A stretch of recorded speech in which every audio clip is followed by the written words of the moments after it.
빠이빠이 빠이빠이야. 네, 오늘의 당신의 초이스는 빠이빠이야 이 노래를 부르면서 출발을 해봤는데 사실 이 빠이빠이야의 이 바이가 아니라 이 바이로 바꾸셔서 보셨으면 좋겠습니다. BOI 매수 버튼이 누르고 싶은 빠이빠이야로 생각해 보시면서 오늘 장 윤재 초이스 바로 한번 만나보도록 하겠습니다. 나홀로 하이킥 바이오주 오늘도 재료는 가득 이렇게 한번 뽑아봤는데요. 사실 오늘 시장 정말 오랜만에 기분 좋게 양대 증시 시원하게 상승하면서 거래를 마쳤습니다. 그렇지만 8월 한 달 동안의 주가 흐름을 살펴봤을 때 주도주 섹터격인 반도체와 2차 전지, 금융, 자동차 모두 좀 쉬어가는 흐름이 나타났는데 바이오주, 헬스케어주 같은 경우에는 7월 한 달 동안의 월봉 차트상으로 봤을 때도 그리고 최근 한 달 동안의 월봉 차트상을 봤을 때도 홀로 빨간불을 켜내고 있다는 점 알고 있을 겁니다. 그런데 오늘 보신다면 테마주 성격의 바이오 종목들 정말 강했다라는 점 알고 계실 텐데요. 바로 다음 장 띄워주시죠. 네, 지금 여기는 잘못 나와 있네요. 바이오 종목들 주가 상승 이유 어떤 이유인지 한번 체크해 보도록 할 텐데 오늘 양대 증시 정말 시원하게 올랐습니다. 코스피와 코스닥 모두 1%대 상승하면서 거래를 마쳤고 코스피가 시가총액 상위 종목들 대다수가 상승 마감을 보여주면서 거의 2% 가까이 상승하며 거래를 마쳤다라는 점 좀 체크해 보시면 좋을 것 같고요. 기분 좋게 느껴지는 건 외국인과 기관의 양대 매수세, 쌍끌이 매수세도 들어왔기 때문에 앞으로도 좀 기대가 되고 있습니다. 이제 그 블랙 먼데이의 충격에서 제대로 벗어날 수 있는 게 아닌가라는 생각 드실 것 같은데 오늘 상한가 종목이 무려 7가지 종목이나 나왔습니다. 그런데 그중에서 5가지 종목이 오늘 바이오 종목들이었는데요. 우정바이오, K바이오, 그리고 파미셀과 캐스피온, 미코바이오 메드였습니다. 그런데 보신다면 이 종목들 코로나 관련된 종목이라던가 엠폭스 관련된 종목들 내에서 이렇게 상한가를 가득 채우고 있다는 점 체크해 보시면 좋을 것 같은데 오늘 같은 경우에는 아프리카 돼지열병 관련된 종목들도 정말 강하게 시세를 뽐냈습니다. 기사 제목 한 번씩 살펴보고 갈게요. 지금 질병청에서 마스크 쓰세요 이렇게 권고를 하고 있습니다. 코로나 입원이 500% 폭증을 했다고 하는데요. 그렇기 때문에 코로나 관련된 종목들 이번 주에는 살짝 조정이 나오나 싶었지만 오늘 다시 한번 시원하게 올랐습니다. 지금 종목 기간 수익률 11차로 봤을 때 셀리드 같은 경우에는 무려 200% 가까이 주가가 치솟는 양상이 나타났고요. 진 매트릭스 같은 경우에도 86%대 급등세, 신풍제약은 50%대 그리고 진원생명과학, 앱클론까지도 이번 한 달 동안 정말 강한 시세를 보여줬습니다. 그리고 엠폭스도 급속으로 확산되면서 이제는 스웨덴에서도 엠폭스 감염자에 대해서 나오게 되면서 WHO에서 국제공중보건 비상을 재선포를 했는데요. 그러다 보니까 오늘 관련된 종목들 급등 시세를 보여줬습니다. 역시나 기간별로 수익률을 따져봤을 때 준 매트릭스가 86% 급등을 했는데 이쪽은 코로나랑도 관련이 되어 있다는 점 체크해 보시면 좋을 것 같고 미코바이오메드가 75%대 급등세에 랩지노믹스와 휴마시스, 녹십자, MS까지 체크해 보시면 좋을 것 같습니다. 그리고 이렇게 날씨가 계속해서 폭염이 이어지다 보니까 아프리카 돼지열병 그리고 럼피 스킨병도 확산이 되고 있다라고 하는데 지금 국무청장이 지금 이 부분에 대해서 방역에 열심히 기하겠다라는 내용이 밝혔지만 오늘 관련된 종목들 시장에서 강하게 주목을 받았습니다. 보신다면 셀리믹스가 109%가량 10일 동안 급등한 거 알 수 있겠고요. 윙이푸드와 그리고 세니젠, 파루와 진바이오텍까지 체크해보시면 좋을 것 같습니다. 하지만 제가 좀 궁금한 건 이 부분입니다. 8월 한 달 동안 지금 관련된 종목들 강한 시세를 보이고 있는데 오늘 정작 대장 종목인 바이오 종목들 삼성바이오로직스와 셀트리온 같은 경우에는 시세가 화려하지 못했습니다. 먼저 삼성바이오로직스의 일봉 차트부터 살펴보고 가겠습니다. 오늘 소폭 조정이 나오면서 거래를 마쳤는데요. 약부하권에서 거래를 마쳤다는 점 체크해 보실 수가 있습니다. 지금 보신다면 100만 원까지 꾸준히 향해 가다가 현재 구간에는 93만 1,000원에 거래를 마쳤다는 점 체크해 보실 수가 있고요. 지금 며칠 동안 주가가 음봉을 띄면서 계속해서 하락하고 있다는 점 체크해 보실 수가 있습니다. 셀트리온의 주가 차트도 한번 살펴보도록 하겠습니다. 오늘 같은 경우에는 셀트리온 헬스케어와 합병이 결국에는 무산되었다라는 소식에 상승 마감은 보여줬지만 아쉽게 좀 거래를 마쳤죠. 1%대의 상승에 머물렀고 20만 원대와 비교를 해본다면 조금 조정이 나왔다라는 점 체크해 보실 수가 있을 겁니다. 그렇기 때문에 잠시 뒤에는 저희와 함께 이 셀트리온이냐 삼성바이오로직스냐 이런 대장주로 접근을 해야 되는 건가 아니면 8월 한 달 동안에는 걱정해야 되는 바이오 관련된 종목들이 많기 때문에 이쪽으로 매수 버튼을 눌러야 되는 건가 한번 질문을 드려보도록 하겠습니다. 당신의 초이스 지금 출발합니다.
선택. 투자에 정답이 없다. 당신의 선택만이 있다. 후회 없는 선택을 위한 당신의 초이스.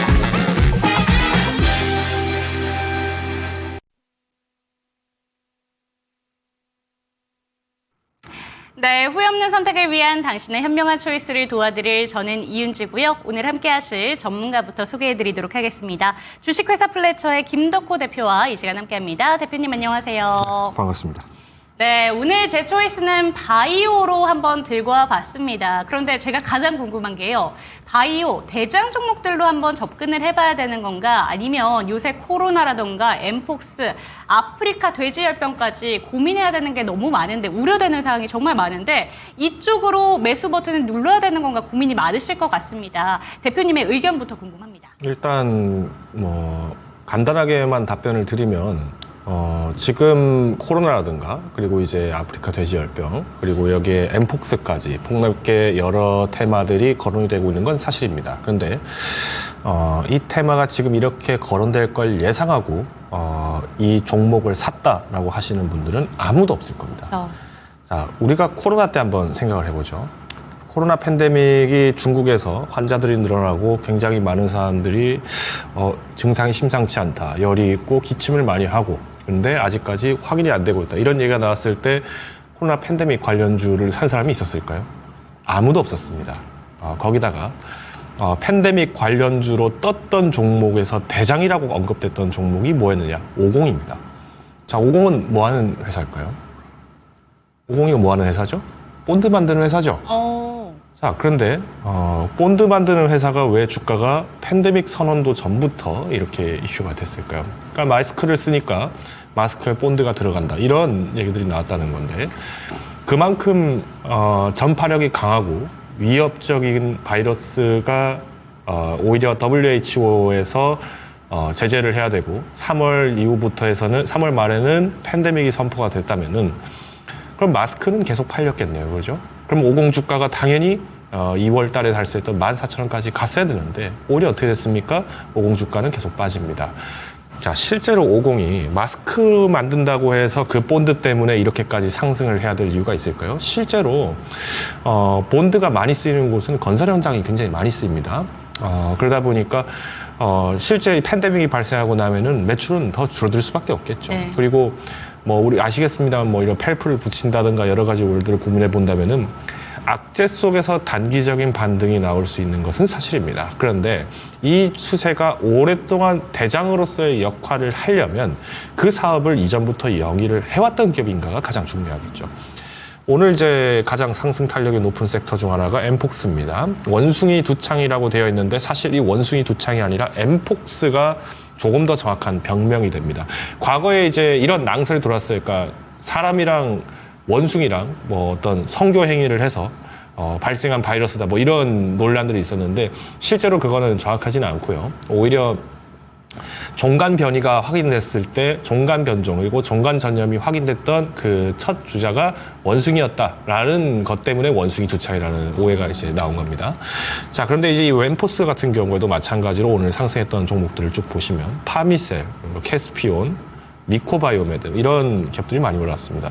캐스피온 같은 경우에는 실질적으로 이 엠폭스와는 상관이 없습니다. 오히려 이제 백금 소재의 고온 살균식 공기청정 시스템을 갖고 있다. 이래서 이제 상승을 한 거고요.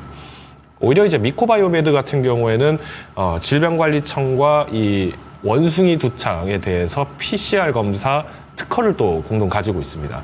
그러면 오히려 상승을 해야 됐던 거는 캐스피온이 아니라 미코바이오메드가 됐어야 될 것인데 뭐 오상자이엘도 뭐 비슷한 느낌입니다. 자회사인 오상헬스케어가 얼마 전에 다시 재상장했죠. 8년 만에 재상장을 했는데 오상헬스케어가 2022년 6월에 이 원숭이 두창 관련해서 진단 키트를 개발했다. 이렇게 나오면서 상승 탄력이 좀 나왔습니다. 자, 전반적으로 보시면 오늘 이제 상승 탄력이 높았던 물론 이제 녹십자 MS 같은 경우에는 좀 제외라고 할 수 있겠지만 실제 이 주가들이 탄력이 높았던 주가를 보시면은 사실 시총이 10,000원을 채 넘지를 못하고 있습니다. 이 말씀은 이제 그만큼 시장에서 단기적인 변동을 굉장히 많이 보인다는 것이고 그런 의미에서 봤을 때 지금 이 코로나 관련주 혹은 엠폭스 관련주를 덕석 잡아야 되느냐라고 하신다면 저는 오늘 시작은 아니다라고 말씀을 드리겠습니다. 오히려 지금 보유자분들 같은 경우는 지금처럼 이렇게 계속 이제 수익이 나고 시가총액이 커진다더라 이런 얘기가 나오면 그때는 뭘 해야 되느냐. 전략 매도를 하는 게 아닙니다. 이때는 오히려 분할 매도를 하시면서 비중 자체를 뭐 예를 들어서 기존에 내가 5% 갖고 있던 종목이 지금 수익이 굉장히 잘 나서 포트폴리오에 한 10%까지 올라갔다. 2배 이상 올라가 버렸다라고 한다면은 이럴 때는 과감하게 8%를 축소시키는 게 맞겠죠. 그러면 2%니까 만약에 변동성이 나온다거나 추가적인 문제가 생긴다 하더라도 일단 첫 번째, 문제가 생겨서 오히려 코로나가 더 확산돼, 엠폭스가 더 확산된다, 실제로 이 기업이 수혜를 본다 하면은 이 2%의 수익이 계속 안전자산처럼 수익을 만들어줄 것이고요. 네. 오히려 이 코로나 관련 이슈가 빨리 종식돼 버렸고 다시 시장에서 잊혀진다라고 한다면은 손실을 면할 수 있고 수익을 8%를 확정을 지을 수가 있겠죠. 이런 8%에 해당하는 수익을 확정을 지을 수 있기 때문에 굉장히 매력적으로 투자를 할 수 있다는 겁니다. 즉 우리가 투자를 할 때는 어떤 기업의 가치를 보고 접근하는 거는 당연한 겁니다. 그건 당연한 거고요. 두 번째는 뭐냐면 그럼 내가 지금 운용하고 있는 기업들을 대상으로 어디가 많이 올라왔고 왜 많이 올라왔는가? 그럼 지금 시점에서는 어떻게 대응할 것이고 대비를 할 것인가? 이것을 보셔야 됩니다. 그래서 기업 가치는 대비의 관점에서 보신다고 했을 때 오늘 상승했던 종목들은 대응의 관점에서 분할 매도, 특히 큰 비중을 50에서 80% 정도는 과감한 차익 실현을 하는 게 맞지 않았나라고 보고 있습니다. 대신 그럼 이제 앞으로 이런 종목들 아까 말씀드린 것처럼 내가 이 테마가 전혀 없다. 당연히 시장에서 거론이 안 될 때 아주 적은 비중으로 시장을 하셔야 됩니다.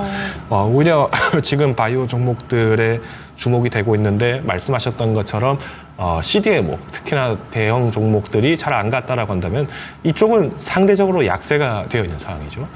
이전에도 셀트리온 관련해서 말씀을 드렸습니다만은 22만 원선에서 18만 원 선 사이를 왔다 갔다 할 수밖에 없다. 왜? 지금은 많은 사람들이 지금 홀딩을 하고 있기 때문에 손바뀜이 나오는 상황입니다. 그러면 오늘같이 좀 시장이 조정이 나왔을 때 혹은 상대적으로 다른 섹터들이 먼저 가고 있을 때는 이 CDMO 쪽을 좀 잡아본다든지 이런 식으로 우리가 먼저 가는 종목을 잡는 것도 좋지만 우리가 지금 시장은 한 번에 큰 조정이 나온 상황이기 때문에 오히려 덜 간 종목을 잡아서 기회를 노리는 것도 하나의 투기의 묘미다라고 말씀을 드리겠습니다. 네, 좋습니다. 보유자분들 같은 경우에는 지금까지는 그래도 추세가 아직 꺾여 있지 않기 때문에 분할매도 전략으로 접근해 보시면 좋을 것 같고요. 신규 접근에 대해서는 아주 소량의 비중이거나 아니면 신규 매수할 타이밍은 아니다라는 점 짚어주셨습니다. 오히려 삼성바이오로직스나 셀트리온 같은 게 지금 상대적으로 주가가 못 가고 있는 자리이기 때문에 기회의 자리다라는 점 체크해 주셨는데요.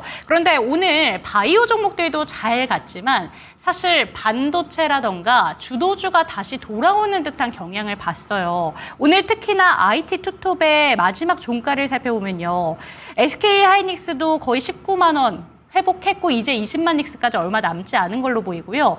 삼성전자는 8만 전자로 회복을 했습니다. 주도주의 기관이다라고 봤을 때 하반기에는 반도체, 바이오, 2차 전지 어떻게 보실까요? 저는 일단 늘 말씀드리지만 시장의 어떤 반도체 시장 자체의 성장성 자체가 뭐 훼손됐거나 한 상황은 아닙니다. 다만 최근에 발표됐던 경기 지표들 그리고 여기에 추가적으로 증시에서의 유동 자금 자체가 축소되면서 거래가 축소된 것이 어떻게 보면 반도체 종목이라고 말씀드릴 수 있을 것 같은데 저는 일단 오늘 시장에 대해서의 답변은 이번 노동통계국에서 발표를 한 이 CPI가 네. 가장 의미가 깊다라고 말씀을 드릴 수 있을 것 같습니다. 자, 일단 노동통계국에서 CPI를 발표했는데 2.9%로 발표를 했어요. 그 말은 연준이 요구하는 2%대 물가에 도달했다라는 의미고요. 자, 달성을 했지만 지금 이제 안정적으로 2%대 물가를 계속 유지해 주냐가 관건입니다. 그런데 일단 관건이라는 것은 말 그대로 조건이 바뀔 수 있다는 것이고 이 조건이 바뀌는 외부 변수가 무엇이냐를 보셔야 되는데 자, 일단 CPI 지수 제가 일단 자료를 보시면 통계국 자료를 들어가 보신 분들은 아실 겁니다. 지난 12개월 기준으로 2.9% 상승을 했다라고 되어 있고요. 이 12% 중에 이 12개월 중에서 가장 큰 폭으로 상승하고 있는 것이 무엇이냐라고 한다면은 일단 교통수단, 대중교통수단 그리고 거주지 문제 여기에 또 의료, 전기 서비스입니다.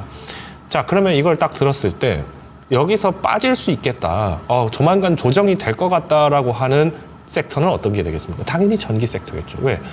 지금 일시적으로 유가 자체가 2022년부터 23년까지 높은 상태에서 점점점 낮아지고 있는 상황이기 때문에 앞으로 차후에 유가 자체가 안정화가 된다면은 충분히 이런 부분들은 가격이 조정이 되겠죠. 자, 오히려 CPI 지수에서 가장 큰 하락을 보인 곳은 어디냐면은 중고차 시장입니다. 중고차 시장. 자, 그러면 우리가 현대가 과거에 중고차 시장에 도전한다더라 이런 얘기가 나왔다면 현대차 같은 경우에 상대적으로 탄력을 얻기가 어렵겠죠. 그러니까 이런 모습들을 우리가 이제 경제 지표를 보고 참고를 하셔야 되는데 자, 그럼 반도체는 왜 잘 갔습니까? 라고 하신다면은 첫 번째, 소비자 물가가 둔화됐다는 것은 소비자의 부담이 줄어들었다는 것이고요. 그만큼 시장에 다시 자금이 돌 가능성이 크다라고 베팅을 하는 겁니다. 그러다 보니까 반도체 종목들이 더 잘 간다고 보셨으면 될 것 같고요. 자, 두 번째, 그럼 뭐 삼성전자와 SK 하이닉스가 이만큼 잘 갔고 또 마찬가지로 반도체 소부장들 중에서 간 종목이 있고 안 간 종목이 있습니다. 근데 오늘은 오히려 이 양대 종목이 더 잘 간 느낌인데 이걸 어떻게 봐야 됩니까? 라고 질문하신다면 첫 번째, 일단 지금 시장에서 V자 반등이 지난 공포 장세였던 2주 전에 반등을 빠르게 회복했던 거는 코스피가 아니라 코스닥입니다. 금리 인하를 조기에 빠르게 진행했을 때 탄력이 높을 것으로 보여지는 것은 오히려 실적이 강한 강소기업이라는 것이 미국 러셀 지수와 동일하게 나타나는 현상이라고 보시면 될 것 같은데 이번에는 아이러니하게도 러셀 지수보다는 필라델피아 반도체 지수가 더 잘 갔습니다. 왜? 대형주 중심의 안정세 투자와 그리고 여기에 추가적으로 금리 인하가 됐을 때에 대한 실질적인 성장 주도력은 누가 갖고 있는가? 그러면 당연히 대형 종목인 엔비디아나 인텔 뭐 이런 기업들이 수혜를 보기 때문에 여기에 커플링으로서 이번에는 상승이 됐다고 볼 수 있을 것 같습니다. 그동안 많은 투자자분들이 미국 증시 잘 갈 때 우리나라 안 갔습니다. 미국 증시 종목 잘 갔을 때 우리나라 종목들이 안 갔습니다라고 얘기를 하셨겠지만 적어도 이번 주까지는 이번 주의 움직임들은 미국 증시와의 커플링이 상당히 강한 모습이다. 그래서 지금 현재 반도체 종목을 공략하는 것이 오히려 더 바람직하지 않을까라고 말씀을 드리겠습니다. 네, 좋습니다. 시장에 대한 이야기까지 살펴봤고요. 참고가 되셨으면 좋겠습니다. 그렇다면 이쯤에서 대표님께서 준비하신 두 가지 종목 화면으로 만나보도록 하겠습니다. 네, 경동나비엔과 KINX를 들고 오셨는데 경동나비엔은 겨울하면 생각나는 종목이고요. KINX는 클라우드 컴퓨팅 관련된 종목인데 실적이 잘 안 나온 걸로 알고 있는데 일단은 어떤 종목인지 궁금하고요. 왜 이 종목을 들고 오셨는지 대표님의 초이스 이유도 궁금한데요. 초이스부터 한번 들어보도록 하겠습니다. 어떤 종목일까요? 일단 경동나비엔 같은 경우에는 실적이 굉장히 잘 나왔죠. 네. 2분기 실적이 영업이익이 무려 181% 상승했다고 나오는데 사실 이 보일러 그리고 온수기 시장 쪽에서 수혜가 잘 되려면은 건설 업종이 잘 돼야 됩니다. 근데 우리나라 주택 시장 자체가 화랑을 띄웠다고 보기는 좀 어렵겠죠. 물론 이번 정부에서 지금 영업 정지에 대한 GS 글로벌이나 동부건설 등에 대해서 영업 정지를 지금 집행을 정지해 놓은 상태이기 때문에 뭐 건설사들 수주가 좋았다라는 얘기들은 나오고는 있습니다만은 내수 시장 자체를 공략했다라기보다는 경동나비에는 해외 시장에서 실적세가 오히려 오늘의 주가를 만들었다라고 말씀드리는 게 네. 맞는 것 같습니다. 실제로 이 주가가 실적이 발표된 건 제가 알기로 12일로 알고 있는데 오늘까지의 추가적인 상승 탄력의 원인은 무엇이냐라고 한다면은 저는 엠폭스라고 얘기를 드릴 수 있을 것 같습니다. 뜬금없이 엠폭스가 왜 경동나비엔과 관련이 있습니까? 라고 하시는 분들이 계실 것 같은데 해외에서는 경동나비엔이 지금 수출을 하고 있는 제품 중에서 보일러 온수기 시장이 큰 건 맞습니다. 그런데 북미 시장에서 수출을 많이 하고 있는 제품 중 하나가 뭐냐면은 공기청정기 쪽을 하고 있습니다. 공기 순환 청정기 쪽을 해서 주택 내에 있는 산소를 이제 유입량이나 공기를 이제 순환하는 이런 시스템을 계속 공조를 하고 있는데 이 부분이 이제 부각이 되면서 이번에 WHO가 엠폭스 사태가 비상 사태다라는 네. 얘기가 나오다 보니까 오히려 이제 실내에 머물렀을 때에 대해서 수혜를 볼 수 있는 이 경동나비엔이 수혜가 커질 것이다. 이렇게 또 해석이 된 것 같아요. 그래서 저는 일단 다음 주 초에, 그러니까 월요일 정도에 한번 차익 매물이 나오지는 않을까라고 보고는 있습니다만은 우선 경동나비엔 같은 경우 그래도 해외 실적이 굉장히 강한 기업이기 때문에 긍정적이다. 다만 내일 당장에 잡으셔라라는 의미보다는 조정 이후 접근이 필요하기 때문에 오늘은 초이스를 하지 않았습니다. 네, 좋습니다. 경동나비엔 오늘 신고가를 기록을 했고요. 지금 보면은 주가가 오늘 10% 넘게 급등으로 거래를 마쳤습니다. 그런데 8월 14일에 호실적을 발표를 했고 오늘은 이틀이 지난 뒤인데도 엠폭스 관련된 종목으로 공기청정 관련해서 수출이 잘 된다라는 점을 짚어주셨고요. 오히려 지금 주가가 잘 가고 있기 때문에 이 종목은 비초이스다. 라고 이야기를 해주셨습니다. 그렇다면 초이스 종목을 한번 여쭤보도록 하겠습니다. KINX의 선택 이유도 궁금하고요. 종목 선정 이유도 궁금합니다, 대표님. KINX는 IX 사업, 그러니까 인터넷 익스체인지 사업이랑 그다음에 IDC, 인터넷 데이터 센터 사업을 영위를 하고 있습니다.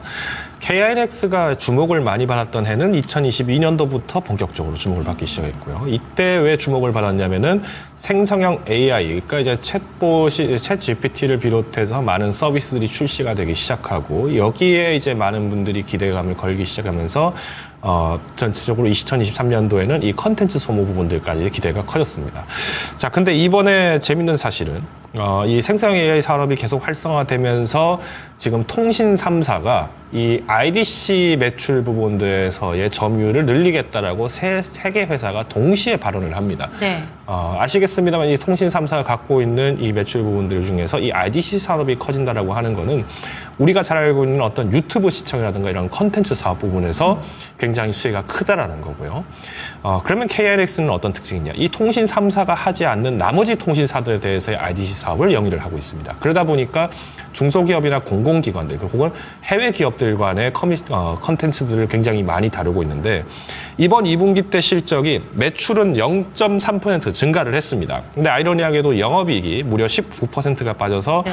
타격이 큰 게 아니냐라고 하시는 분들이 계실 것 같은데 올해 2월 27일 날 미국의 트위치, 아마존의 미국 트위치가 철수를 했죠. 한국 사업을. 이 트위치의 IDC 부분을 담당을 했던 것도 이 KINX입니다. 그래서 오히려 이 매출이 줄어든 영향이라고 보시는 거는 매출 자체는 줄지 않았지만 영업이익 마진율이 많이 축소가 됐던 원인은 지금 이 트위치 산업에 의해서 이제 받고 있던 어떤 수신료라든가 혹은 이제 데이터 처리에 대한 부분들을 담당하는 KINX가 이만큼의 파이가 빠지면서 일시적으로 영업이익이 좀 후퇴한 건 맞지만 오히려 매출 자체가 견조하다는 거는 이 빈 공간을 조금씩 잘 채워나가고 있다라고 보시는 게 맞는 것 같습니다.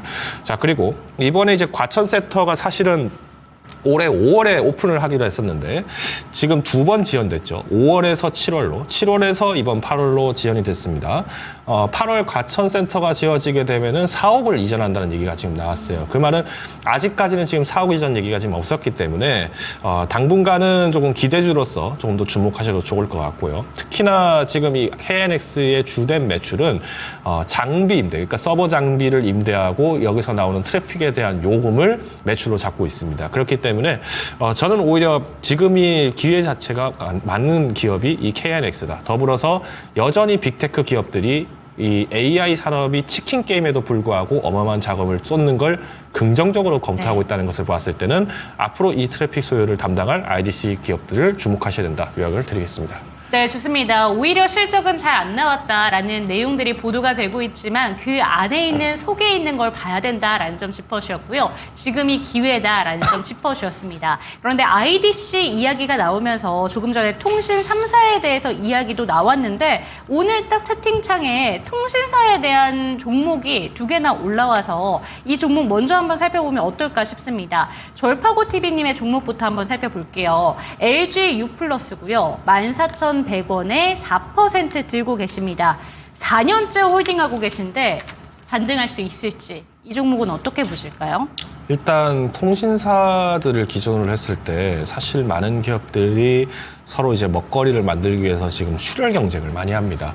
근데 지금은 사실 3사들이 출혈 경쟁을 안 했었죠. 그러니까 네. 지난 2020년도부터 해서 5G 상용화 된다. 여기서 여러 가지 얘기가 나오는데 이때 당시 우리가 다 속았습니다. 저도 속았고요. 투자를 했던 모든 사람들, 해외 투자자, 기관 투자자 전부 다 속았습니다. 왜? 5G 까보고 나니까 준비된 거 하나도 없더라라는 거였죠. 이게 이제 공정위에서 조사가 나왔는데 여기에 대한 배상책도 실질적으로 뭐 솜방망이 처벌을 했었고요. 자, 그러면 우리가 이제 지금부터 주목을 해야 될 거는 과연 그럼 이 통신 3사 중에서 통신 3사를 투자할 만한 매력 포인트가 정말 있을 것인가?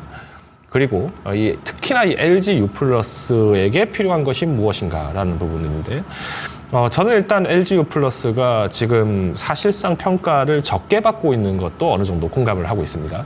왜냐, 통신 서비스 자체가 굉장히 많은 조정을 받고 있는 것은 사실이기 때문에 우리가 뭐 PBR로만 본다 하더라도 뭐 1배수 미만으로 있습니다. 우리가 생각하는 정말 기업 밸류업이 필요한 조직 중 하나가 저는 통신사라고 생각합니다. 네. 정확하게 자료를 공시하고 상품에 대해서 얘기를 해주고 그리고 어떤 차이점, 문제점 이것을 이제 적극적으로 주주들에게 소명을 해서 투자의 손실이 없게끔 만들어줘야 되는데 사실 그 부분들이 도명이 거의 안 되고 있어요. 배당 자체도 어마어마하게 많이 줄으냐? 그럴 거면 통신 3사 누가 배당 보고 접근하겠습니까? 배당 보고 접근할 거면 금융주 보고 접근하는 게 훨씬 안전하죠. 그러다 보니까 지금은 사실 통신사 기업들이 굉장히 많은 조정을 받을 수밖에 없는 상황인데 자, 일단 비중은 4%입니다. 사실 4%라는 거는 아무래도 축소가 되면서 좀 매도를 하시지는 않았을까라는 생각은 들어요. 이거는 전략적인 매매를 잘 하신 겁니다. 왜냐? 특정 기준가를 빠졌을 때 내가 어느 정도에서 빠지겠다라는 건 잘 하셨는데 일단 LG U+가 강세가 돌아서려면은 방법은 하나밖에 없습니다. 일단 첫 번째, 연말 배당 얘기가 한번 나와야 됩니다. 네. 이번 배당 정말 다릅니다라는 식으로 주주 달래기가 한번 나와줘야 되고요. 그다음 두 번째, 이 LG U+가 이번에 현대차 쪽에 이제 그 탑재되는 게 뭐 LG TV가 탑재된다 이런 얘기가 나왔죠. 그러면 여기에 컨텐츠 누가 납품하겠습니까? LG U+ 담당하겠죠. 그러니까 연결 매출이 나올 때까지 좀 시간이 필요해요. 그러니까 이게 지금 아직까지 단점이기 때문에 지금은 관망세밖에 안 되는 겁니다. 그래서 사실 주가로 말씀을 드리면 지난 이제 8월 5일 날 그래도 이제 폭락장이 나오고 나서 조금 상승이 좀 나왔습니다만은 최근에 이제 좀 조정이 나왔죠. 저는 이 시점에서는 지금 무리하게 매도를 하시면 안 된다고 봅니다. 오히려 지금은 조금 더 기다려봐야 된다라고 좀 판단을 하고 있고요. 차라리 실적을 3분기 실적을 노리십시오. 그러니까 지금 U+ 같은 경우에도 뭐 여러 가지 이슈는 있습니다. 특히나 지금 무선순위 쪽에 지금 11개 분기째 떨어진다. 막 이런 얘기도 나오고 있고 영업이익 계속 감소하고 있습니다라고 하고 있는데 자, 그래도 긍정적인 건 있죠. AI B2B 쪽이 계속 강화가 된다는 게 이번에 발표가 나왔습니다. 일주일 만에 발표가 나왔고요. 자, 그러면 지금 AI 테마에 대해서 우려감 때문에 공포 매물이 나온 것도 지난 2주, 3주 동안의 매물들이 다시 회복세가 되고 있다는 건 현 구간에서는 기술적인 반등 그리고 추가적으로 이 AI 테마의 부각으로 인해서 상승할 가능성은 크다. 다만 이전 목표가였던 14,000원을 단기 회복하는 것은 저는 현실적으로 불가능하다고 판단하고 있습니다. 자, 제가 불가능이라고 얘기를 할 정도로 올해 안에서 이렇게 탄력적으로 나오기에는 정말 큰 이벤트가 필요한데 LGU 플러스가 지금 하고 있는 것 중에 양자암호 시스템 이 네. 부분이 빨리 지금 나와줘야 돼요. 양자암호 인증키 관련해서 시장이 빨리 받아야 되는데 지금 시장에서 양자 컴퓨터 얘기가 지금 나옵니까? 하나도 안 나옵니다. 즉 우리가 테마 부각이 없기 때문에 지금 시점에서는 우리가 과감한 반등을 기대하기는 어렵다. 그래서 오히려 실적에 대한 안정세를 기대하자는 의미에서 현재 주가 대비 일단 목표가는 1,500원을 제시를 드리겠습니다. 그래도 연내에서는 이제 그래도 킹 고가를 달성하는 개념인데 저는 일단 1,500원까지는 한번 도전해 볼 수 있는 여지는 아직 남아 있다. 다만 금리 인하 시기가 조금 더 지연이 된다면은 목표가는 오히려 10,000원 선까지 후퇴를 해야 될 것이고요. 이때 이제 가지고 계신 분들 같은 경우에는 만약 내가 빨리 단기 이탈을 하겠다. 저는 9,000원 이하가 돌파가 네. 되면은 과감하게 비중 조절 혹은 매도를 하셔야 된다라고 말씀을 드리겠습니다. 네, 졸파고TV님의 지금 LGU 플러스 살펴봤는데요. 4년째 보유하고 계신 만큼 정말 디테일하게 알려주셨습니다. 그런데 오땅님께서 KT를 보유하고 계세요. 그런데 지금 이야기를 들으시면서 통신주 쪽은 안 되겠군요 라고 보내주셨는데 KT도 한번 살짝 살펴보는 게 어떨까 싶습니다. 38,100원에 20% 들고 계시고요. 저번 달에 장기 투자 목적으로 매수를 했다고 합니다. 그런데 최근에 조금씩 눌려서 마음이 흔들리는데 다른 종목으로 갈아타야 되는 건지 아니면 이 종목도 조금 더 기다리면 되는 건지 아까랑 같은 관점으로 보면 괜찮을까요? 일단 KT가 오늘 나온 기사 중에 좀 재밌는 기사가 하나 네. 나왔어요. KT에서 지금 이제 5G 경량형 5G 업무망을 개발을 하겠다. 그래서 이제 구축 비용을 절감시키겠다라는 얘기는 나왔습니다. 그러니까 통신 3사들이 사실은 어떻게 보면은 이 통신비로만 충당했던 게 뭐 저도 5G 요금을 쓰지만은 이 비싼 요금 내서 실제로 망도 잘 안 터지고 뭐 지하 들어오면은 한 번씩 유튜브 속도 느려지고 이런 답답함을 왜 고객만 부담하느냐, 왜 빨리 망 안 까냐라는 얘기가 굉장히 많았습니다. 자, 그런데 지금 현재 5G는요. 일반 상용이 아닙니다. 일반용 망이 아니라 그러니까 기업용 망을 기점으로 5G가 먼저 가고 있어요. 그러다 보니까 사실 KT도 그렇고 LGU 플러스 뭐 마찬가지입니다. 그러니까 저는 이런 시점에서 봤을 때 통신사에 대해서는 사실 지금 PBR 시점으로 봤을 때는 저평가는 맞습니다. 그런데 일단 저는 만약에 매수하신 게 지금 38,000원이신데 뭐 조급하지 않으시다라면은 저는 일단 이전 고점인 42,000원 정도 수준은 한번 회복이 가능하지 않을까라고 판단을 하고 있고요. 다만 이제 오해는 없었으면 좋겠습니다. 결국 통신사들은 이 5G 기업망 중심으로 해서 이 발전됐던 5G로 수출을 만들고 이걸로 수익을 만들 수밖에 없습니다. 자, 그런데 여기서 이제 추가적인 단계로 넘어가려면은 IoT 부분들이 조금 더 가속화되는, 즉 생성형 AI 부분과의 어떤 BNB가 강화가 돼야 되는데 이 부분으로 봤을 때는 3사가 모두 비슷합니다. 그래서 저는 일단 통신사에 투자를 한다라고 하면은 어떤 특정 기업의 통신사를 다 사는 거는 조금 부담이 있다. 그러니까 이 기업이 안 됐을 때에 대한 사업의 부담이 굉장히 큽니다. 그래서 저는 일종의 ETF처럼 이 통신 3사의 시가총액에 어느 정도 비준해서 뭐 내가 20% 내가 5G나 통신사를 투자한다. 그러면 3사를 나눠서 사시는 게 낫지 않을까요? 오히려 아까 말씀드린 것처럼 우리나라에는 이 주요 3사가 사실은 이동통신 쪽을 거의 대부분을 담당을 하고 있습니다. 그만큼 점유율 문제도 오히려 리스크를 해지를 할 수 있고, 그리고 오히려 시장 강세가 됐을 때에 대한 기대감들도 3사가 모두 공통으로 받기 때문에 전략적인 대응이 충분히 가능하지 않을까라고 말씀드리겠습니다. 1차 목표가 42,000원 제시드리겠고요. 손절가는 38,000원 정정드리겠습니다. 37,000원 제시를 드리겠습니다. 타이트하지만 저는 지금 시점에서는 오히려 전략적인 비중 조절은 필요하지 않을까라는 의견 남겨드리겠습니다. 네, 좋습니다. 지금 KT 종목까지 살펴봤습니다. 전략적인 비중 조정해보자라는 점까지 참고가 되셨으면 좋겠습니다. 오늘 장 대표님의 초이스는 KINX 살펴봤습니다. 화면으로 만나보시죠.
네, 실시간 종목 진단으로 넘어왔습니다. 02-325-8200번으로 종목명 비중 단가 알려주시면 저희가 친절하게 상담 도와드릴 텐데요. 신규 매수 관점에 대해서도 질문 받고 있으니까 전화벨 많이 올려주시고요. 채팅방도 늘 열어두겠습니다. 첫 번째 상담 이어가 보도록 하겠습니다. 황희성님의 종목이고요. SBB테크. 평단가가 정말 높습니다. 45,550원, 비중은 15%. 거진 상한가입니다. 상승한 이유가 뭘까요? 손실이 너무 커서 이제는 뭐 거의 해탈했습니다. 적정한 매도 시점 좀 알려주세요 라고 보내주셨는데 로봇 종목들 요새 좀 반등이 나오고 있습니다. 그중에서 오늘 SBB테크가 가장 강력했고요. 삼성전자의 웨어러블 로봇 보핏이 내달에 출시된다라는 소식도 있고 애플 쪽에서 가정용 로봇 이야기가 나오면서 이쪽으로 좀 주목을 받고 있는 게 아닌가 싶었는데 대표님 의견은 좀 어떨까요? 뭐 말씀하셨던 것처럼 지금 기사가 삼성전자가 9월 초에 제품 출시를 예정하고 있다라는 얘기가 나왔죠. 자, 그러면 답은 간단합니다. 출시 직전에 비중을 크게 매도를 하시고요. 나머지 매도는 출시 이후에 매도하시면 되겠죠.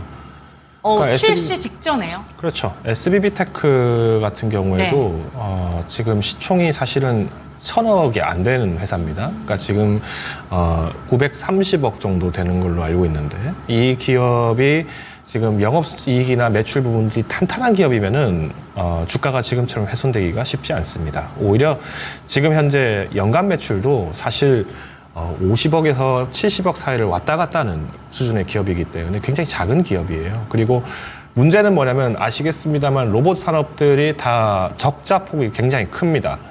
더 큰 문제는 지금 이 SBB 같은 경우에는 부채 비율이 상당히 높아요. 네. 지난 1분기 기준으로 부채 비율이 461%입니다. 자, 400%가 그러니까 300%, 400%의 부채 비율이 넘는 기업인데 오히려 성장세만 먹고 주목을 한다라고 하면은 그러면 조선주 가야 되지 않을까요? 조선주가 부채 비율이 300% 넘는 기업들이 굉장히 많잖아요. 자, 그런데도 불구하고 이 로봇주에 대해서 기대를 하신다는 거는 자, SB테크 꽤 오랫동안 보유를 하신 것 같아요. 아마 작년부터 해서 계속 이제 좀 기대를 하셨던 것 같은데 되게 이런 게 좀 테마성으로 나오는 종목이고 좀 안타깝죠. 근데 저는 이 종목은 가능한 빨리 청산을 하시는 게 좋지 않을까라고 생각을 하고 있는데 일단 저는 이렇게 단계적으로 상한가가 나올 때마다 지금 비중이 15%시니까 3%에서 5% 정도는 과감하게 매도를 할 것 같습니다. 자, 왜 제가 이 말씀 드리냐면 아까 잠깐 말씀하시기로 삼성전자 이거 출시할 때까지 기다리면 되지 않나요? 뭐 이렇게 말씀하실 수도 있어요. 근데 문제는 뭐냐면 지금 영업이익률도 마이너스 150%고요. 순이익률도 어마어마합니다. 자, 그러면 이런 기업을 갖다가 우리가 오래 가지고 있을 때 정말 이번 한 건으로 모든 게 반영이 되려면 저는 오히려 그 상황이 주목된 이후에 들어가도 늦지 않다고 봐요. 네. 그러니까 우리가 펀더멘탈이 확고된 기업에 대해서는 우리가 뒤늦게 들어가도 늦지 않는다는 거는 그만큼 탄탄한 기업이기 때문에 우리가 접근이 가능한 겁니다.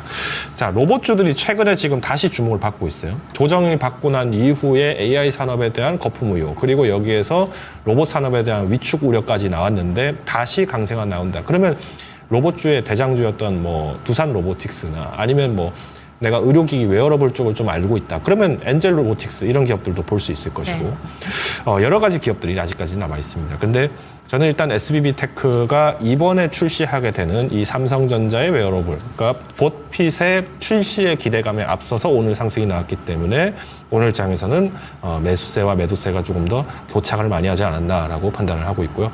저는 일단 전략적으로 계속 이제 상승할 때마다 매도를 하시겠지만 실제 이 기업이 보핏과 관련해서 이제 매출이 기대가 된다라고 얘기를 하더라도 이 부분들이 당장 빠르게 나올 수 있을지는 의문입니다. 실질적으로 이제 보핏에는 또 이제 감속기를 공급을 하고 있는데 이 감속기라고 하는 거는 결국에는 우리가 이제 로봇 제품의 어떤 특정 범위 내에서 벗어났을 때에 대한 속도를 조절하기 위해서 필요한 거죠. 자, 그러면 구동 모터와 감속기 이 두 개의 종목을 각각 나눠서 사셨다면 좀 더 어떨까요? 저는 이런 입장입니다. 그래서 가능하시면 상승하실 때마다 빠르게 이탈하자라는 의견은 동일하지만 일단 목표 주가는 보수적일 수는 있겠습니다만은 22,000원 제시를 드리겠습니다. 22,000원을 제시를 드리겠고요. 자, 손절가 같은 경우에는 어떻게 대응하셔야 되느냐? 자, 손절가는 뭐 내일 당장에 다음 주 월요일이라도 당장이라도 주가는 조정을 받을 수 있습니다. 근데 저는 지금 시점에서 사실 손절 자체가 의미가 있나라고 뭐 아마 투자자분도 생각하실 수도 있을 것 같아요. 이미 내 손실이 뭐 절반 이상 났는데 뭐 마이너스 5%나 마이너스 10%나 뭐 더 나는 게 큰 의미가 있겠습니까 하실 수도 있겠지만 저는 오히려 반대입니다. 지금 조정이 다 나왔는데 먹을 수 있는 종목들이 많이 나왔었죠.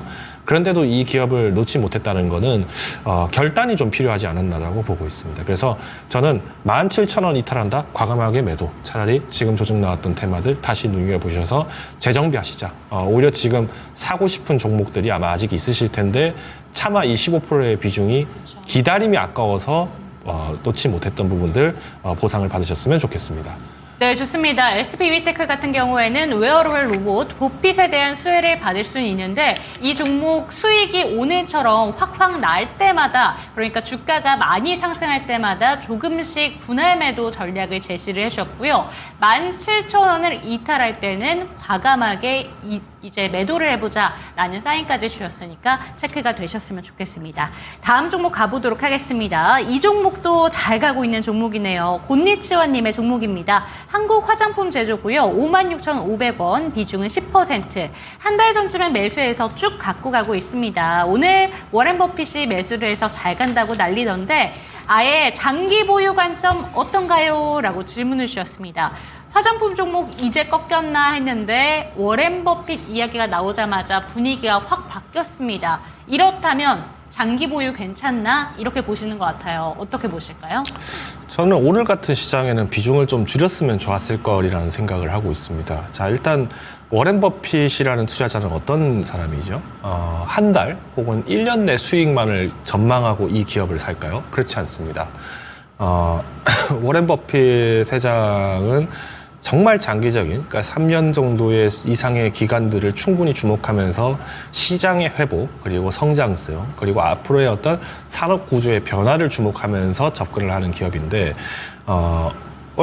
이번에 이제 매수했던 기업도 사실 어떻게 보면은 좀 차이는 있습니다. 직접적인 화장품 회사라는 입장보다는 화장품을 파는 플랫폼 기업의 입장이 좀 더 가고 있어요. 소매 업체죠. 자, 그래서 이제 올타뷰티도 사실 따지고 보면은 네. 올타뷰티와 비슷한 역할을 한다라는 입장에서 봤을 때 그러면 우리나라에 많은 이제 한국 화장품도 있고 여러 기업들이 있지만 저는 글쎄요. 일단 미국 내에 화장품 하면 딱 떠오르는 기업이 있을까요? 저는 잘 기억이 나질 않습니다.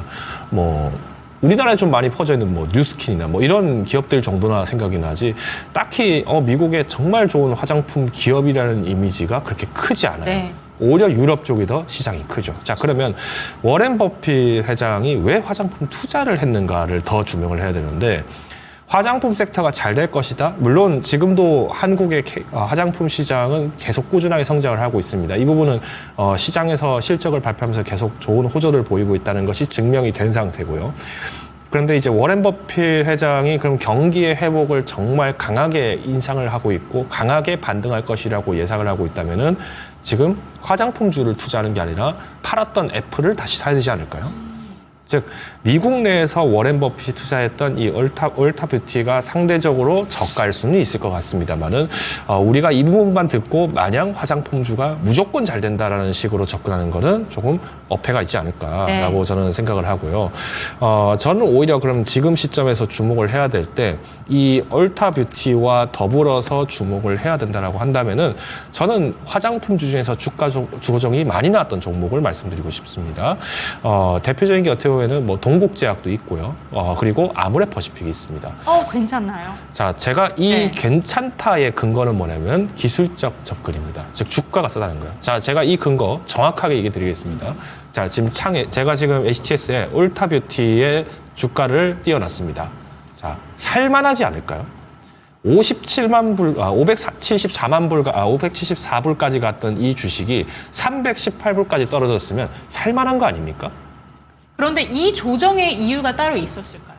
자, 일단 화장품 자체가 축소가 됐다라는 거는 미국의 경기가 경색됐다는 얘기입니다. 자, 네. 보십시오. 지금 우리나라 화장품 종목 중에서 이렇게 장기적으로 꾸준하게 우상했던 기업 뭐밖에 없습니까? 사실상 아모레퍼시픽이었습니다. 근데 최근에 아모레퍼시픽이 추락했던 원인은 무엇이냐? 중국이 지금 소비 부진이라 했잖아요. 그러면 중국이 소비 부진을 딛고 경기가 잘 되기 시작하고 또 여기에 더불어서 한국에 방문하는 유커들이 많아지고 네. 이렇게 되면 아모레퍼시픽부터 반등을 빨리 하지 않을까요? 자, 지금은 유커들의 소비가 많이 우울해졌다는 겁니다. 그러다 보니까 화장품이 우리나라 같은 경우에는 아모레퍼시픽을 비롯한 대형 기업들이 실적을 생각보다 못 내고 있는 상황이에요. 그래서 부랴부랴 지금 잡고 있는 국가 중 하나가 어디냐면은 유럽하고 일본입니다.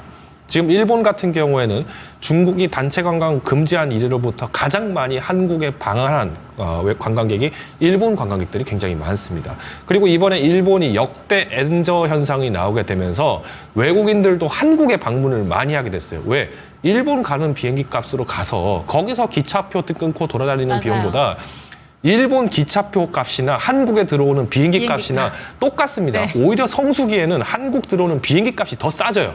그러니까 이러다 보니까 한국에 지금 들어오는 부산이나 혹은 서울에 들어오는 외국인들이 훨씬 많아졌기 때문에 지금 시점에서는 오히려 중국향 배출 비중이 높은 화장품 기업보다는 상대적으로 저가 제품, 중저가 제품으로 승부수를 띄우고 있는 중소형 기업들이 주가가 더 빠른 겁니다. 자, 그러면 이제 요약을 하겠습니다. 자, 올타뷰티와 더불어서 한국 화장품 제조 가져가는 게 어떨까요? 저는 일단 오늘처럼 이건 이벤트입니다. 이런 이벤트가 나왔을 때는 당연히 분할 매도 내지는 좀 반절 이상 매도를 좀 하셨어야 되는데 그렇다 하더라도 우리가 당분간 주가가 쉽게 빠지는 않을 모양이에요. 최근에 화장품 테마가 올라갔던 원 중 하나가 해리스 부통령이 지지율을 높이면서 해리스 관련주로 화장품 테마가 꽂혔어요. 근데 근거가 있습니까? 자, 그 해리스 부통령이 당선되면 화장품이 잘 팔린다는 근거가 있을까요? 물론 근거가 아예 없지는 않습니다. 자, 미국은 화장품 시장이 압도적으로 여성들이 많이 씁니다. 물론 모든 나라들이 다 비슷하긴 합니다만은 자, 버스 타면서 남성분이 선크림 바르려고 버스에서 타면은 게이 취급받습니다. 이런 나라가 미국이에요. 그런데 최근에는 남성들도 많이 쓰고 있습니다. 왜?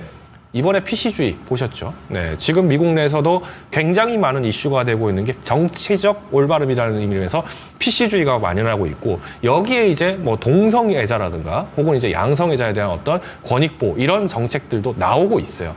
자, 카멜라 해리스 부통령은 상당히 진보적 성향을 갖고 있는 정치인입니다. 그렇기 때문에 오히려 이런 어떤 양성애자나 혹은 이제 어떤 특정 성에 대한 어떤 동성 연애를 하는 분들도 이런 걸 사용하는 데 있어서 배치가 더 많아질 수밖에 없는 건 자연스러운 현상이다라고 이렇게 정치적 이슈로 보고 있는 거예요. 그리고 여성 대통령이 당선되면 당연히 여기에 대해서 우리가 모두 다 주목할 수 있는 건 여권의 신장을 볼 수 있습니다. 우리나라 같은 경우도 박근혜 대통령께서 당선되고 난 이후에 여권 신장에 대해서 굉장히 많은 이슈들이 나왔죠. 우리나라도 여성 대통령 나왔다. 이제 앞으로 여성들도 정치적 발언권이 더 커진다. 이런 얘기들이 나온 것은 굉장히 다양스러운 현상이기 때문에 우리가 이제 주목하셔야 될 거는 그러면 화장품 테마의 성장과 수출은 기대가 된다. 다만 지금 현실적으로 주가가 단기적 반등이 빨리 나왔을 때는 매도를 하는 게 맞다라는 의미에서 일단 1차 수익을 내셔야 되는 최소한의 마이너스는 저는 73,000원 이 정도 내외에서는 한 번 정도는 비중을 조금 강경하시자라고 말씀드리겠고요. 만약에 내가 이 종목을 좀 더 추가적으로 탄력을 기대한다라고 했을 때 특히나 9월, 11월까지 계속 해리스 부통령의 강세와 더불어서 여권 신장에 대한 어떤 성장성들이 주목이 된다라고 했을 때는 목표 주가를 현 주가보다 약 5에서 10% 내외 정도로 잡으시는 게 맞을 것 같습니다. 그래서 일단 2차 익절가, 그러니까 정리가 있습니다. 1차 익절가는 73,000원, 그리고 1차 목표가는 81,000원으로 제시를 드리겠습니다. 네, 좋습니다. 한국 화장품 제조 같은 경우에는 오늘 같은 이벤트성 이슈가 한 가지가 있었을 때 오히려 비중을 줄여봤으면 어땠을까라는 점 함께 짚어주시면서 화장품 관련된 종목 중에서 탑픽 종목도 짚어주셨으니까 참고가 되셨으면 좋겠고요. 마지막 종목으로 하나 더 살펴보도록 하겠습니다. 오늘 신규 상장한 종목 유라클인데요. 김엘리님께서 질문을 주셨습니다. 25,700원에 매수를 하셨고 비중은 20%. 사연이 금요일엔 손을 묶어놔야 할까 봐요. 이렇게 좀 보내주셨는데 이 종목이 코스닥의 3수생입니다. 그런데 오늘 변동성이 어마무시했던 게 57%대까지 올랐다가 보합으로 마감을 보여줬어요. 신규 상장 종목 좀 매매하기가 요새 참 까다로운 것 같은데 어떻게 대응을 해보면 좋을까요? 자, 일단 유라클이라는 기업을 먼저 제가 좀 봐야 될 것 같은데, 저도 오늘 상장한다는 얘기는 들었습니다만 네. 제가 좀 내용을 좀 더 깊게 보지는 못해서 제가 좀 면밀한 진담은 되지는 못할 것 같고요. 대신 이제 조금 이 데이터들을 기준으로 좀 제가 살펴보았을 때 좀 말씀드릴 수 있는 거는, 자, 일단 매출도 그렇고 영업이익률도 그렇고 이 부분들을 좀 주목을 하셔야 됩니다. 매출 성장세가 지난 2021년도에는 41%, 22년도에 5%, 23년도에 4.5%입니다. 자, 그러니까 매출 자체는 어느 정도 탄력을 좀 많이 잃고 있는 것으로 보여져요. 근데 영업이익률 같은 경우에는 2021년 4.7%에서 2023년 9.2%까지 꽤나 빠르게 올라왔습니다. 저는 이런 부분을 봤을 때 일단 매출 자체에 대한 성장성이 좀 둔화가 된다 하더라도 마진율 자체는 어느 정도 긍정적으로 볼 수 있기 때문에 좀 주목해 봐야 되지 않나라고 보고 있고, 자, 모바일 비즈니스 플랫폼 기업이라고 되어 있습니다. 자, 그러면 결국 이제 이 기업들 간의 어떤 활동들이 많아졌을 때는 뭐 매출 자체는 긍정적으로 볼 수 있겠죠. 근데 저는 오히려 지금 시점에서는 매도 물량이 많이 나오지 않을까라는 네. 걱정도 됩니다. 제가 이렇게 말씀드리는 원인은 뭐냐면요. 자, 일단 의무 보유 확약 비율이라는 게 있습니다. 모든 신규 상장을 하는 기업들에 대해서 IPO를 할 때는 의무 보유 기간이 있습니다. 그런데 이 기업 같은 경우에는 굉장히 짧습니다. 그러니까 보유 기간도 짧고 이 보유하는 수량도 어마무시하게 작습니다. 제가 그래서 이런 기업들 같은 경우에는 흔히 말하는 먹튀 종목이다라고 제가 얘기를 많이 하는데, 자, 한번 보실게요. 제가 지금 이 유라클에 대해서 지금 이 자료를 지금 올려놨는데, 의무 보유 확약 비율 같은 경우에도 보시면은 이 종목이 상장했어. 내가 그런데 3개월 동안은 팔지 않을 거야.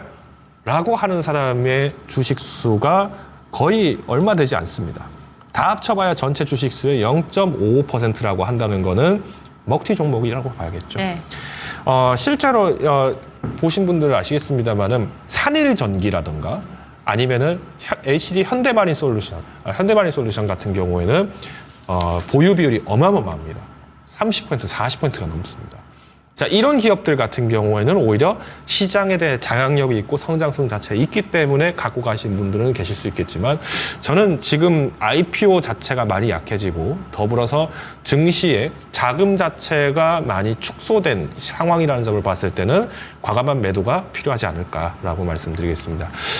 다행스러운 건 그래도 공모가 대비했을 때는 그래도 여전히 수익권이시기 때문에 크게 걱정하실 필요는 없다고 봐요. 대신 저는 이 기업에 대해서는 빠르게 매도를 하신다 보고요. 일단 공모로 받으신 분들의 한정해서 말씀드리는 겁니다. 대신 이제 오늘 이제 매수를 하셨던 25,000원 매수를 하셨기 때문에 저는 오전장에는 조금 일부 패닉셀은 좀 나올 것 같아요. 월요일 날 이제 매도세가 나올 것 같은데, 대응을 좀 해드린다면은 15,000원 선을 깼을 때는 과감하게 매도를 하셔야 된다라고 말씀드리겠습니다. 근데 15,000원 선 터치하기 전까지는 오전장에 15,000원 이탈을 안 했어. 그러면 일단 오후까지만 좀 기다려 보셨다가 오후장 정도에서 한번 매도를 하셔야 되는 게 바람직하지 않을까라고 말씀을 드리겠습니다. 그래서 현재 기관 투자자들이 마찬가지로 이 기업에 대해서의 장기적 성장성 그리고 더불어서 기대 가치는 다른 기업들에 비해서 상당히 낮은 수준이다로 요약을 드리겠습니다.